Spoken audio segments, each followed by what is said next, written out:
গ্রেফতারির খবর দিয়ে এবার শ্রীরামপুর তৃণমূল উপপ্রধান গ্রেফতার, আর তার সঙ্গেই চোর চোর স্লোগান বিজেপি। হুগলি শ্রীরামপুরে পিয়ারাপুর গ্রাম পঞ্চায়েতের উপপ্রধান নিমাই মণ্ডলকে গ্রেফতার করা হয়েছে। জমি জালিয়াতির অভিযোগে গ্রেফতার তৃণমূলের এই উপপ্রধান। চাপদানির প্রাক্তন তৃণমূল বিধায়ক অরিন্দম গুইন ঘনিষ্ঠ বলেই পরিচিত এই নেতা।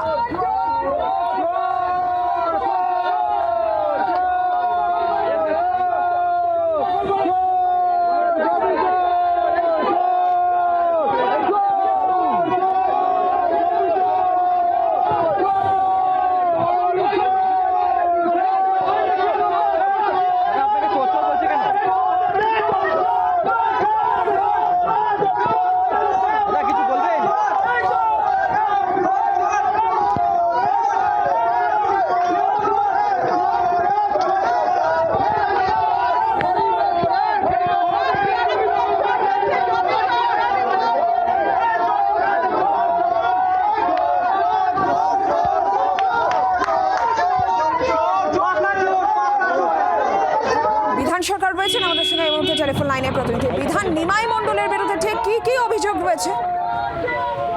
দেখুন নীলাঞ্জনা, নিমাই মণ্ডল হচ্ছে শ্রীরামপুরের পিয়ারপুর গ্রাম পঞ্চায়েতের উপপ্রধান। তার বিরুদ্ধে অভিযোগ রয়েছে টোটো চুরি করেছেন এবং পাশাপাশি জমি জালিয়াতি করেছেন।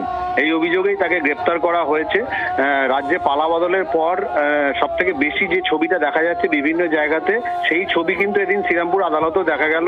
অর্থাৎ তৃণমূলের নেতা তিনি গ্রেপ্তার হয়েছেন এবং তিনি আদালতে যাচ্ছেন। তার পিছনে বিজেপির কর্মীরা, সাধারণ মানুষ যারা চোর চোর বলে চেঁচিয়ে উঠছে।